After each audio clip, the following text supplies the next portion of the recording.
dictate your beginning, but discipline and determination decide your future. Where you come from does not define who you will be tomorrow. As a quote, the act of willingness is yearning for greatness. He literally carved his own path, defining his own journey towards success rather than following others. No wonder that our invited guest speaker is a man with honor and dignity. Our guest of honor is a member of the Kapisanan ng mga broadcasters sa Pilipinas. He is currently the anchor and reporter of Barangay RU 92.9 Super Radio Kalibo, GMA Network Incorporated, prominent for its station sign of Dapat Totoo. He also held professional experience as former reporter and writer for Bombo Radio Kalibo, Radio Todo Capiz, Energy FM, and Radio Boracay. As dedicated listener, it is possible to say that he speaks well and very on point. He was very passionate about his craft, in which I can hear in his voice that he is really eager and determined to make a positive difference in his field. One thing comes in my mind, that this man has vision, a clear direction. If one takes a closer look at this alchemy of the achieving person, our guest speaker is a resident of our barrio, Barangay Tamalagon, and ninth among 12 children, the son of the late Ernesto T. Tapayan and Mrs. Grace T. Tapayan, and brother of one of our industrious staff here in TIS, Sir Ernan. He is happily married to Nina Rica Mundoy Tapayan since 2023 and a proud father to their one-year-old son, Matunihan. When following up on his profile, who he is may not be a surprise. After all, he had become the person he is now because the virtues and values that were developed and nurtured in his elementary years here at our own beloved alma mater, Tamalagon Integrated School, formerly Tamalagon Elementary School, whom he graduated year 2005 and completed his secondary education curriculum at Tangalan National High School year 2009. Because of his enthusiasm in his scholastic endeavor, this man was awarded as model student. This achievement continues as he conquers his journey in his college days. From his eagerness and determination to be an agent of change, he took up Bachelor of Arts in Mass Communication. He shines among other competing students of Northwestern Visayan colleges as he is entitled Academic Excellence Awardee, Editor-in-Chief, The Forum, academic years 2015 to 2017, and recognized in the whole Region 6 Western Visayas as an IWAG Awardee for Developmental Communication, Philippine Information Agency or PIA, year 2017, first ever in the history of NVC. Focusing on lifelong learning to stay relevant, he is also committed to professional development as he further upskilled himself remotely for certificate in social media marketing at Brigham Young University, Idaho, year 2021. This man has consecrated devotion in serving the Lord too, as he was a devoted full-time mission service at the Philippine Olongapo Mission year 2012 to 2014 and currently committed as president of Tangalan Branch, the Church of Jesus Christ of Latter-day Saints.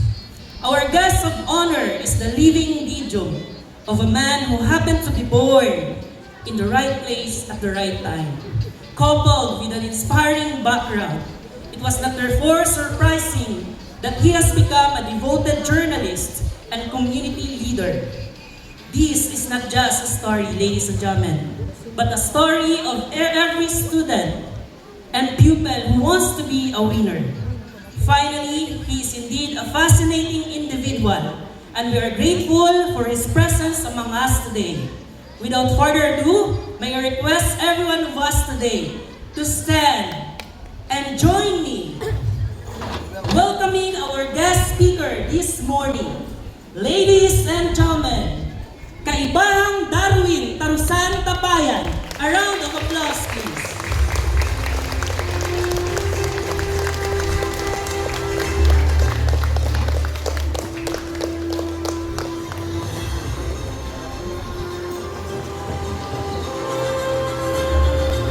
Thank you, students, parents. Kapungko lang. Grabe, nakibot ako sa introduction ni Sir Mark. Dati tarong mga kabuhi ko high school ay naungkatan na ta. Nagkaon ako kuno sa ano to, Dagon Tulay ko ako niya bagon. Grabe. Thank you Sir Mark for that wonderful introduction. Marami no na introduction. And ginapubaan ako kay napangambal kara kay Sir Johnny nga ginapubaan ako pati Ma'am Desiree ngay mao gidaron na ano ka nag-invite riya nga maging guest speaker ay whether I like it or not ay ako gidro ana nga gina-invite nga mag guest speaker pero nabugin niya sa Sir Johnny Antaran and Ma'am Desiree, so this is very an honor no? Nga maging guest speaker sa makaron nga okasyon. Abahan ni Sir Johnny ay kung sa radyo ko nawa ako ginapubaan maghambal.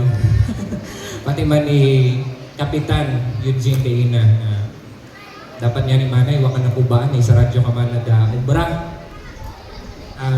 Sa radyo abi ay ako niya tang katubang ay mikropono no mic ag sa suot kay ang first boot ay baka man makita o nang ibang tawo kunit ka parehas kara so bisan maginalin ako tuwa ka una ay di ko ta makita randa nga reaksyon kung da pamati sanda o kung uwa or naila sanda sang ginawinakaw o kung naugot yung sanda ka base ibaril yung tananda ako sa akong niya ginabalita akong ginatalakay so pero iba raya no ka feeling nga iya kagiting nagatindog sa printing atubang puro mga grabe mga graduates no nga sa beses o kato anay ay una man ako naglingkod no di kara mismo daya nga nga stage nga ra mas manami lang makaron dati ay tao nga ni covered court yun ni mao pero bukon ginit mao ra ka nami at syempre ay nabahugin niya dungog no so sa tanan nga maging pangambang ato ni Sir Mark ay ang pinakananamian sa mga achievement nga to abo-abo yung mga ginpangambang nga manami pero ang pinakanamian ko gid nga achievements ay ano abe sayuran ninyo rakon nga pag-asawa nag-asawa ko yung mga ano tay 30 taon na nga ako nag-asawa. Ako niya mga kaklase riya ay may iyaw ta nagsaka o ta may andawat ang weight no. Bro ako niya kung nga makaron. At kaibahan ko makaron do ako niya gwapahon niya asawa. Gusto ko i-acknowledge si Mrs. Ninya Rica Mundoy Tapayan. Kaibahan mo namon niya kung nga si Matunayha Tapayan na nagmana sa anong kulay, nagmana na sa mama. Ngayon dyan, bukod gapon. Siyempre yaman ako niya, palangga nga nanay. No? Nagantoy mo yan dahil tagabantay sa ako. So thank you din kay nanay no, sa naman niya. Nagantoy yan kay nanay Grace Tapayan. So before I proceed with my talk, I am deeply honored to be your guest speaker on this memorable occasion. I would like to acknowledge all the people here in front, led by Sir Johnny Antaran, sir. At sa aton yung mga honored, sa aton yung mga bisita kay Punong Barangay Eugene Goboy, sir. Sa aton yung PTA President kay Ma'am Andora Tuwayon. Ma'am, good morning. Sa mga ginikanan, guardians, faculty and staff of Tamalagon Integrated School, my alma mater, friends, and of course, graduates, a blessed morning to all of us. Masadyagin sa pamatyagan nga makabalik riya sa eskwelahan kung sino ako nagkantigo, it maabong mga butang, bangod sa pagturo, at pag-iya, it mga manginagamon, at pasensyoso nga mga maestro, at mga maestra. Sa akong yang pagtutan auriya ay si Ma'am Desiree lang gid.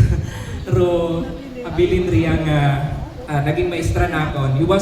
She was my advisor then during grade 6 no. So thank you Ma'am Desiree.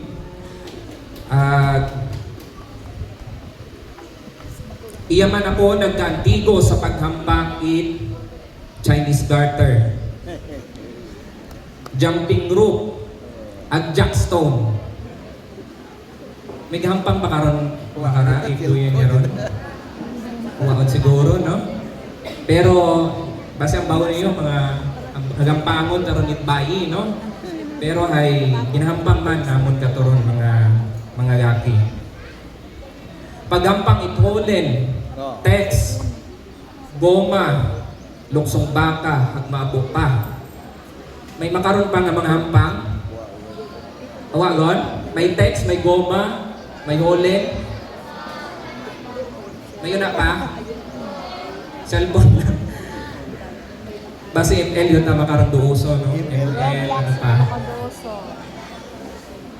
May inagsan, tagabuan, at nagataris kami sa kabukiran. Pagkatapos si klase ay kausoy itgamang, usoy itugan, ipispis, at napamiyawasan.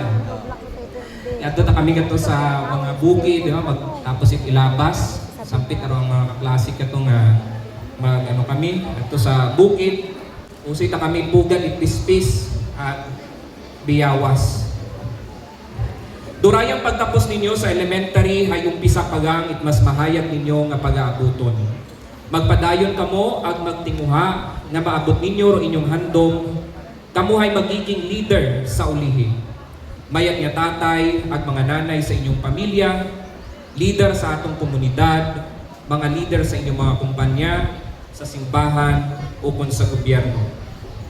Bisan sihin kamo maadto sa ulihi, tandaan ninyo nga importante nga dagan ninyo rumayat-ayat nga prinsipyo nga ginturo kinyo ko inyong mga ginikanan ag mga maestro at maestra. Maging leader kamo nga may integridad, tampat, open honest at may kahadlok sa Dios. To become leader of tomorrow is you must be leader now. Hayraro pila ka mga prinsipyo nga nagbulig at naging giya nakon sa akong pag-eskwela hasta nga nakatapos ako sa kolehiyo ag hasta makaron nga nagatrabahon ako ag nagaserbisyo. Gusto ko man raya i-share kinyo ag pagatawgon ko ra nga 5 B's of becoming leader now and tomorrow. So this is related to your team right this morning, no, sa aton nga graduation. Team ay Filipino graduates prepared to lead with competence and character. Pilipinong nagsipagtapos handang mamuno na may kakayahan at mabuting pagkatao. Ngani mamati kamot mayad at tandaan niyo ang irang igahambag ninyo nga 5 B's of becoming a leader now and tomorrow. So, what are the 5 B's? First is be willing. Pangaywa, be resourceful. Pangatlo, be strong. And fourth is be faithful. And fifth is be humble. First, be willing.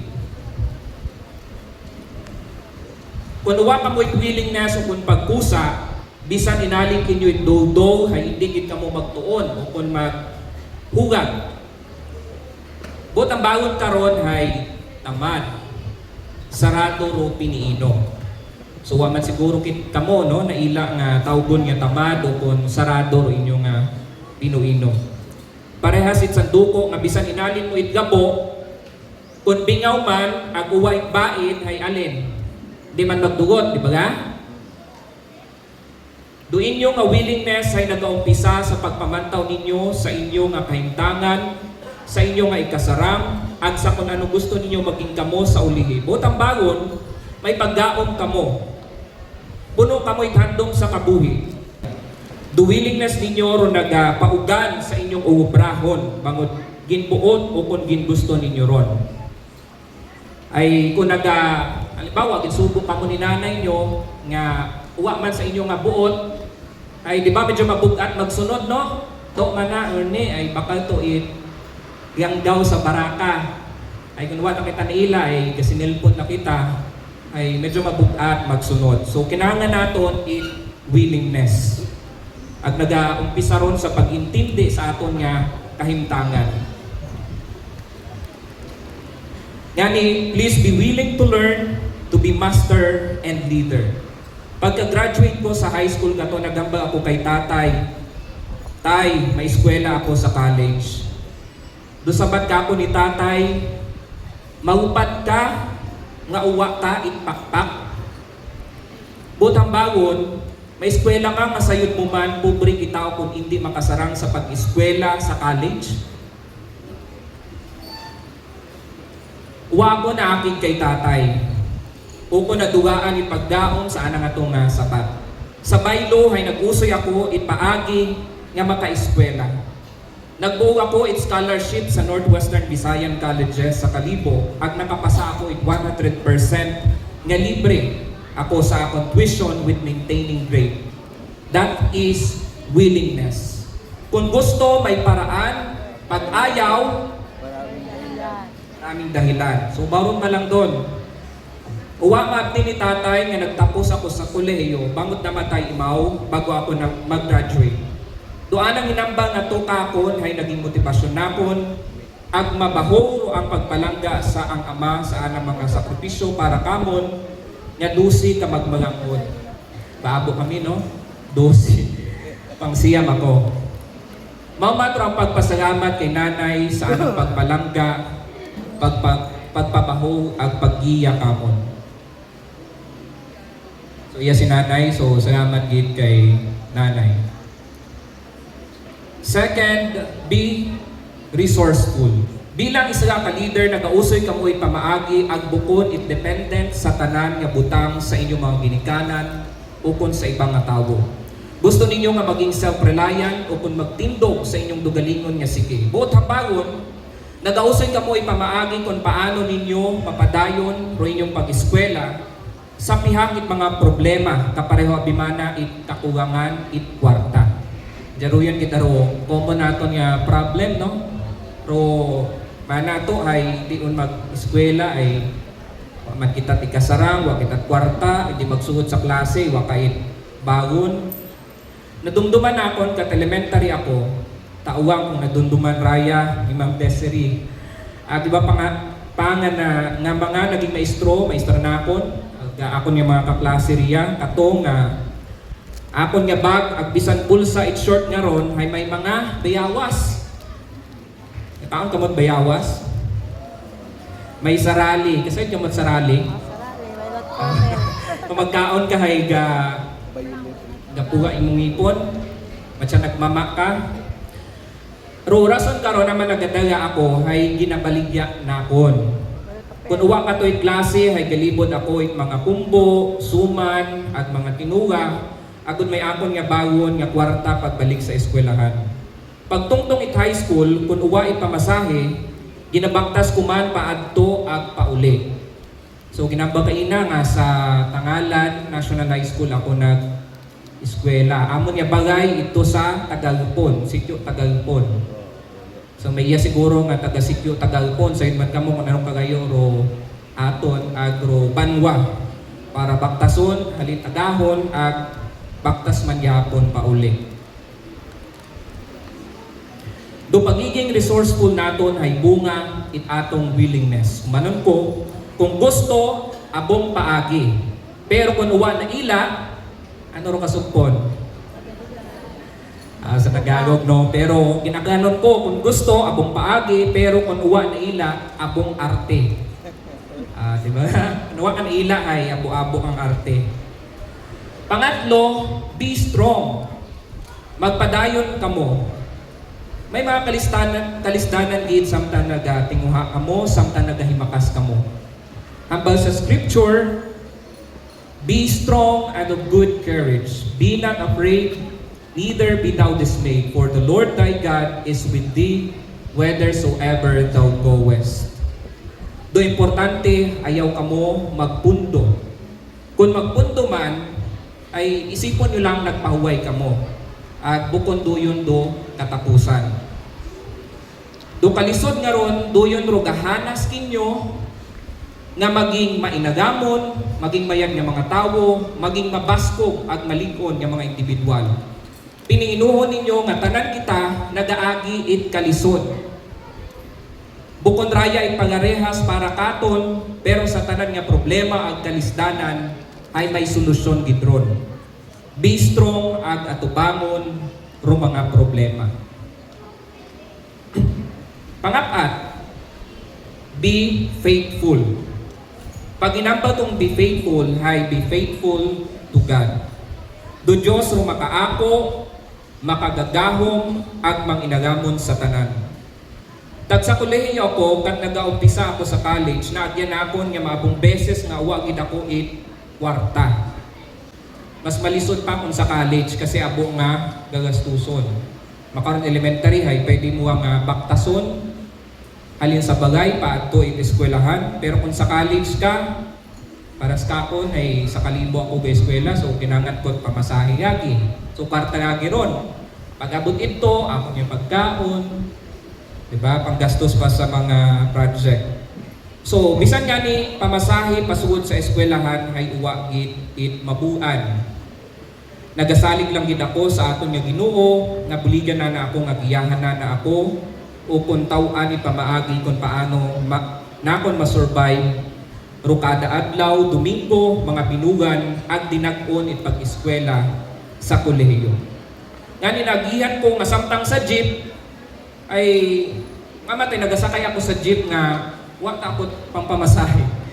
Nakabuo base kung ireklamo ta ako jeepney driver ay wa tagal ako pangbayad, no? So paano ba? So nagyan ko ron matuod nga pagsakay ko sa jeep ay may kasakay ta ako nga mga kakilala nakon at manahay ako lang mana mabayad sa imo nga pamasahe. So kanami sa tumadsag no nga parang answered prayer do kada adlaw.